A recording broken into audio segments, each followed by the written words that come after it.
Serious, Redditors with a mental illness? How would you describe your mental illness to someone who has never experienced it before?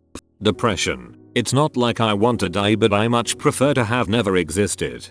I read this somewhere on Reddit one day and it really stuck with me. I don't want to commit suicide because I am depressed. I am not. Life is beautiful and it's a privilege to be allowed to experience it. However, I am exhausted, and I would like to go back to where I came from. I feel like it is my right as a human being to make this decision. Imagine that everything you do requires a certain amount of energy just to get the motivation to do it. When you're finished with the task, you get a reward of pleasure in the brain for a job well done. With depression, the amount of energy is tripled and the reward of completing the task is reduced by a third. After a while, it just doesn't seem to be worth doing anything because the stress of doing the task and the reward of completing it just leaves you more in debt. This debt is depression. Yep. For me, it's never helpful rewarding at all to check off my list of to-dos or see a clean room. My depression neutralizes all reward feelings, so it doesn't matter to me if I get things done or not. That becomes dangerous after a while. Try to remember the worst thing that ever happened to you. What was your physical reaction to it? Crying silently in terror? Heart pounding out of your chest? White hot murderous rage? Now, uncontrollably these feelings return to you unexpectedly without just cause. Maybe your friend discredited you, your boss was unfair, or someone in traffic flipped you off. Other people don't get their whole day ruined by small stuff, but you relive intense emotions and you become physically sick at the same time. It can take hours or a whole day to recover. PTSD. Absolute panic over the thought of not getting something done, but having absolutely no motivation to get the thing done. Feeling like you don't have enough energy to do anything but stay in bed all day, but knowing that if you do you'll only think of all the things you should be doing with your time. Only getting through the day because of fear-driven adrenaline. I also have mild OCD. It's not organizational or anything. It's stopping in the middle of the hallway because you have to touch the floor right there, but then a few steps later bending down again to touch it with the other hand. If you spin around one way, you better immediately spin around the other way or else go the rest of the day feeling off. Scratch your fingernail along something, run your nail in the opposite direction to reset it, turning lights on and off until you feel okay. It's really weird to try to describe.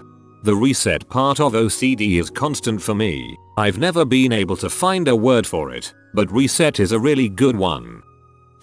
It's like someone dug a well where my heart is and started filling it up with extreme versions of every emotion only to let it dry out over and over again. I'm bipolar and the hardest thing is not knowing where your symptoms start and where your personality ends.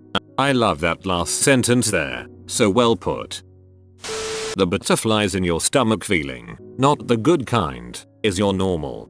I describe it as that panicky moment you tap your pocket and find that you've lost your wallet, except it lasts most of the day, most days, and you never really know why. OCD. Imagine you are going about your daily routine and for no reason as you turn the lights off to exit a room a thought pops into your head. Flip the lights off and on 10 times or your dad's going to get in a car accident. So you think, okay, that makes zero sense at all. But what if I don't do it and dad gets in a car accident? I am going to blame myself. Well, why don't I just do this? It's just 10 seconds to flip the lights on and back off 10 times, and then I don't have to worry. So you do it. But it's not just the lights, it's other things too. You go to the store and want to buy a drink, and the thought pops into your head, grab the third one back in the row. The others will make you sick. So that's more inconvenient, and you look retarded pulling 3 drinks out the fridge, but you do it, because, what if? People start getting mad at you, because you are doing stupid crap all the time, but most of the time you are doing it to save them. So when your friends like, you're so f***ing weird for doing X thing, and you're thinking I am trying to save your life. Sometimes you ignore things because you're really mad at the person, but even doing that you think, this is kind of fricked up that I am just gonna let them die because they peed me off.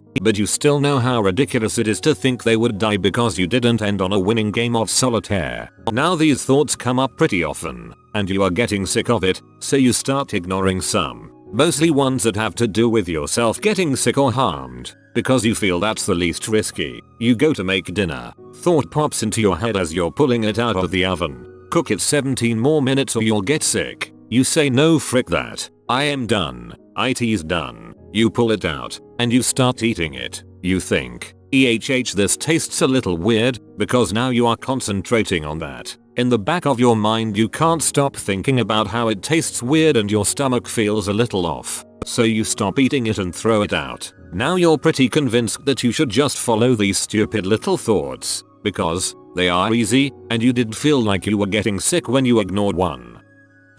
Anxiety is like constantly hearing the boss music in a game but not being able to see the danger. I didn't come up with that, but it's the most accurate description I've ever come across. When the feeling of fear is unbearable but there is no real danger, my mind will race to find a rational explanation to my state. The sky is grey. There is going to be a violent storm. That's why you're so scared. You're in a class. There is going to be a school shooting, etc. My anxiety leads to severe phobias.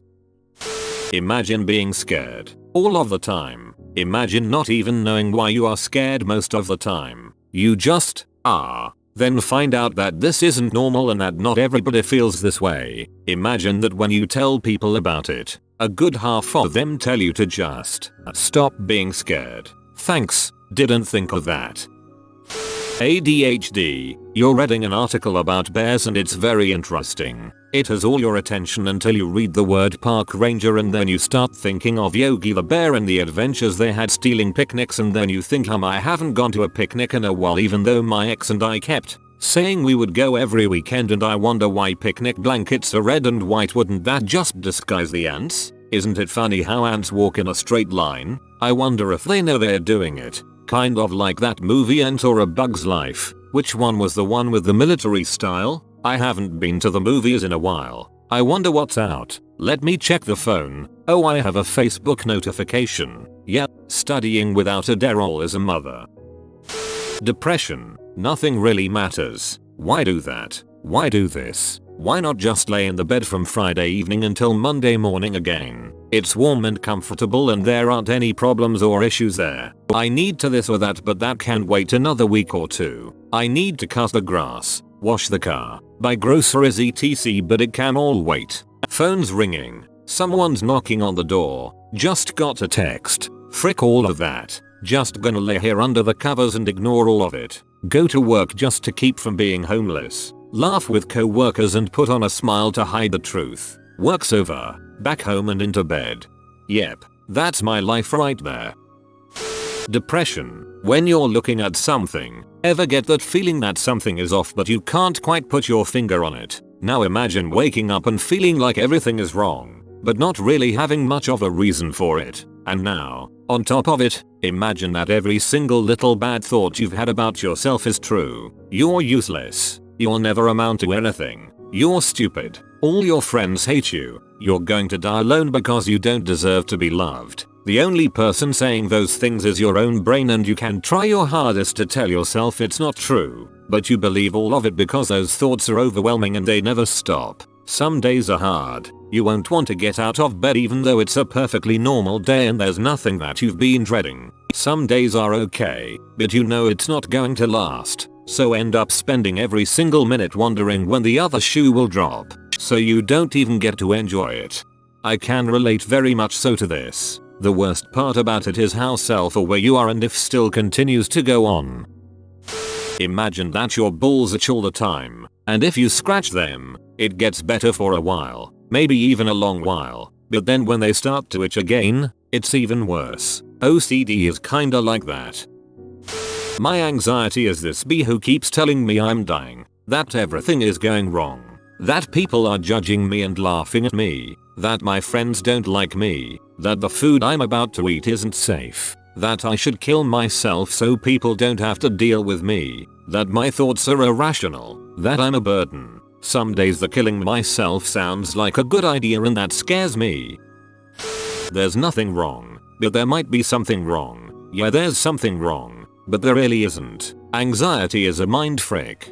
Coupled with depersonalization, feeling like your head is about to explode along with feeling like you're in a dream is not the best.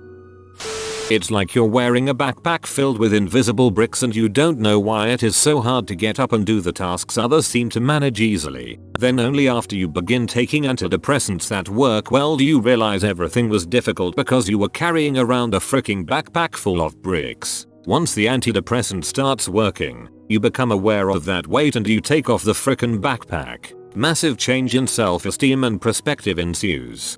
But then you realize that you're the backpack kid, and your identity, growth, and inspiration came from the backpack and have no idea how to walk without it.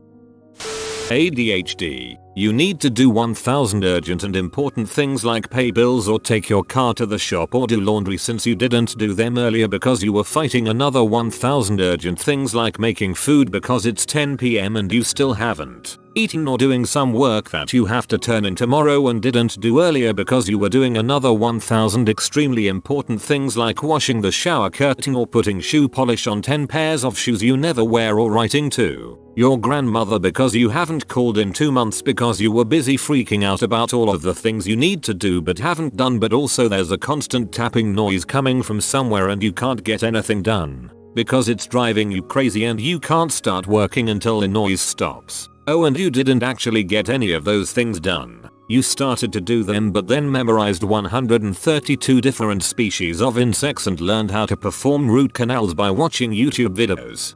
Thank you. This is the best description and most accurate, for me anyways, that I have read.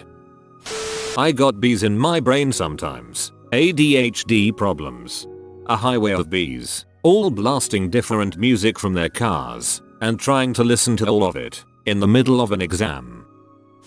Borderline personality disorder. It's really hard to explain, because I've lived with it for as long as I can remember and it's my normal. I don't know what it's like to feel anything besides what emotionally pulls down on me like bricks superglued to my fingertips. I'll start off by just simply saying, it's like I don't have any control over how I feel, or the way I perceive the people and their feelings around me. My episodes are rarely ever short. They last months. Sometimes, it creeps in on me and before I know it, I literally feel like a different person. The love I feel for a person starts to feel forced. I know it's not. I know how my brain is saying I feel isn't how I feel. But my emotions become a separate piece of me, and all of me, all at once. It's like my rational brain gives up the steering wheel and watches as my emotions wrap the entire car around a tree, and the whole time my rational brain is screaming and grabbing at whatever it can to gain that control again, but my emotional brain is tripping on shrooms and seeing everything in a drastically different light.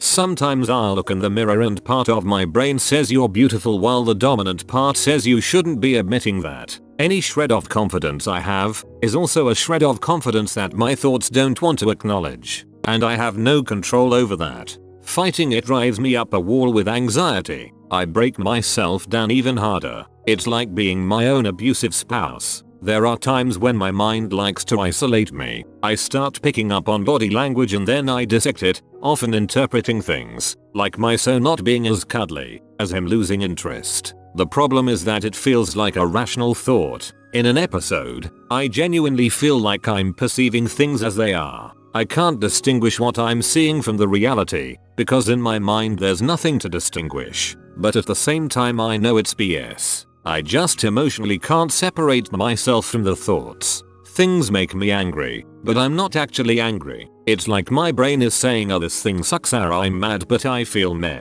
Oh well. But I feel more inclined to express being angry, because I feel like that's how I'm supposed to be. To put it as basically as possible, knowing and feeling are two different parts of my brain and I have no control over which one's running the show. Yes, that's exactly right. Not being able to trust what you feel or perceive because you've misfelt and misperceived so many times is awful. Feeling alone even when you're surrounded by people. Every few days. Day 1 I'm okay. Day 2 I'm feeling great. Day 3 I'm alone as frick and walling off people that want to be my friends with crappy excuses made up by me just because I'm scared of binding myself to someone. Because I cannot find the middle ground of being normal friends, and then getting broken by them. Everything you see, hear, and smell might not be real. You could ask someone to tell you, but even your mother is lying to you. They look at you like you're crazy because they want you to think you are. You start to wonder if you're Neo in the Matrix or a fallen angel sentenced to immortal life. It seems so ridiculous, but the evidence is mounting that there's something special about you. That's why they watch you from afar, waiting to see what you'll do. It's why you feel so disconnected from this world. You know it's not real. OCD. Imagine that you are taking a quiz in school. You have the most awesome friendly teacher. You are always so paranoid you'll write a stupid answer. So you do everything you can to study for tests. You might even start doing superstitious things like using the same brand of pencils, or wearing the same clothes, or eating the same food. Now after each quiz you think about all of your answers. You think they were stupid. You imagine that teacher you really like laughing about them, even thinking you shouldn't be in his class. You don't deserve it. So you start doing those things that you believed helped more and more. These are examples of both obsessions and compulsion. This can happen with anything for people with OCD, and there is OCD that only has obsessions. I have autism, same as that cross-eyed guy in the corner picking his nose and making weird sounds. But I'm on the opposite side of autism, so, as far as the government is concerned, I'm not retarded like he is. And because you look normal you won't get any help, even if you can't get a job and can't pay your meds and have no social life and develop depression. You're normal enough. So if you have any hardship related to your condition, that means you're lazy and not trying hard enough. Yay, Asperger's. I have pretty mild anxiety, but sometimes, if I have several stressful things happen in a row, I get into my bad days. Everything makes me anxious. Routine social interaction, minefield, easy school assignment, terrifying. Tiny insecurities in my relationship or my life can send me into a self-destructive spiral of interrogating my partner, or suffering in silence and crying myself to sleep. And the whole time you feel like electricity is running through your whole body. It's exhausting. Then the next day I get stomach pain so bad I can't function. Sometimes an Advil helps. Sometimes it barely takes the edge off. The next time I have time to relax, I lay down, and it all comes flooding back. It takes a few days to get normal again. And mind you, my case is a freaking breeze compared to most. I like that you described it as electricity running throughout your body. I usually describe it as constantly being on a caffeine high, but electricity really helps describe the constant, nervous energy moving you forward. It's terrible. Oh dear, luckily I'm doing pretty well, so not all of these are active problems anymore, but if I were to explain them. Anorexia, imagine your brain got some wires crossed and weight loss became the solution to all of your problems. You become convinced that you will be happy when you are thin. All the exercise and dieting might make you miserable, but all of that will be solved once you hit that magical goal weight. And don't you want to be happy? In that case you just need to make sure you don't eat, because something magical will happen when you reach that goal weight, except it doesn't. But then it's probably because you need to lose a little bit more. Bulimia. You know that I fricked up feeling that shows up when you realize you forgot that you had a test today or accidentally broke something that isn't yours? That feeling shows up after eating and there is a way to fix it. Asperger's. Basically, everyone got the walk throughout a human interaction, the game, and you didn't. Everyone just magically knows stuff that you don't. And once you finally learn about how it works you realize that your character has some really worthless perks and unfair debuffs. Like who decided that investing 12 points in sorting things was a good choice while leaving your mental endurance so low that even a change in environment makes your character fatigued? Imagine the act of attempting to make small talk being excruciating. Depression is like looking out of a dirty window on a foggy day. I remember the last time my meds started working while I realized birds were chirping outside. Then I could see that they'd always been chirping but I couldn't hear them before. That reminds me of your window analogy. You've been spotted by the curious cow. Comment below and let him know what you're doing. If you are new to the channel, you can subscribe. I publish new videos every day. Until then, check another video, or don't. Either way, have a great day you magnificent people.